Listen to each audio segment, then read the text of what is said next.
కేసీఆర్ కుట్రలతోనే తెలంగాణలో ప్రాజెక్టులు ఆగిపోయాయని, ప్రాజెక్టుల పేర్లు మార్చి 1,00,000 కోట్లు కొల్లగొట్టారని సీఎం రేవంత్ రెడ్డి విమర్శించారు. ప్రాజెక్టులు కొట్టుకుపోవడానికి కారణమైన కేసీఆర్ కుటుంబాన్ని ఉరి తీసినా తప్పు లేదని రైతాంగం అంటోంది సీఎం రేవంత్ రెడ్డి. చంద్రశేఖరరావు గారు ఇయాలను కుట్రలు కుతంత్రాలతోని ఆనాడు కృష్ణా నది మీద కాంగ్రెస్ పార్టీ ఉమ్మడి రాష్ట్రంలో ప్రారంభించిన ప్రాజెక్టులు 10 ఏళ్లలో ఏ ఒక్కటి పూర్తి చేయలే. పాలమూరు రంగారెడ్డి ఎత్తిపోతల ఎడారిగా మారింది. కల్వకుర్తి ఆగిపోయింది.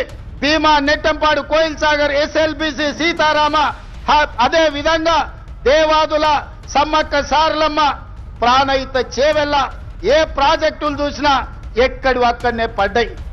ప్రాణహిత చేవెళ్ళ పేరు మార్చి, ఊరు మార్చి, పేరు మార్చి, అంచనాలు పెంచి 1,00,000 కోట్లు కొల్లగొట్టిన కాళేశ్వరం నువ్వు కట్టిన 3 ఏళ్లకే కూలేశ్వరం అయింది.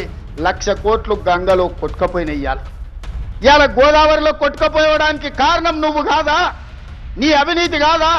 నీ కుటుంబం 1,000 కోట్ల రూపాయల దోపిడీకి పాల్పడి నాణ్యత లోపం వల్ల, ప్రణాళిక లోపం వల్ల మేడిగడ్డ, అన్నారం, సుందిళ్ళ కూలిపోయిన మాట వాస్తవం కాదా?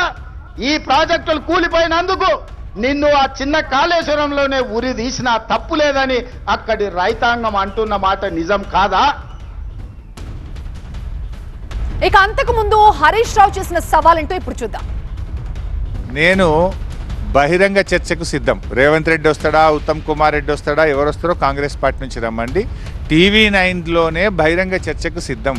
బీఆర్ఎస్ హయాంలో బనక్కచెర్ల 2016లో చర్చే జరగలేదు. ఎలాంటి అనుమతులు ఇవ్వలేదు. బనకచెర్ల అనే పేరుకు రూపకల్పన జరిగిందే 2023, 24 అప్పటి నుంచి జరిగింది. ఆ టైంలో ఎక్కడ కూడా చర్చ జరగలేదు. కమిటీల పేరు మీద తత్సారం చేసే ప్రయత్నం చేస్తూ ఉంది. నిజాయితీ ఉంటే మీరు వెంటనే అపెక్స్ కౌన్సిల్ డిమాండ్ చేయండి, సుప్రీంకోర్టుకు వెళ్ళండి. బహిరంగ చర్చ TV9లో డేట్ మీరే నిర్ణయించండి, టైం మీరే నిర్ణయించండి. నేను వస్తా. అన్ని ఆధారాలు నా దగ్గర ఉన్నాయి. మీ దగ్గర ఏమున్నాయో తీసుకొని రండి, మాట్లాడుకుంటాం.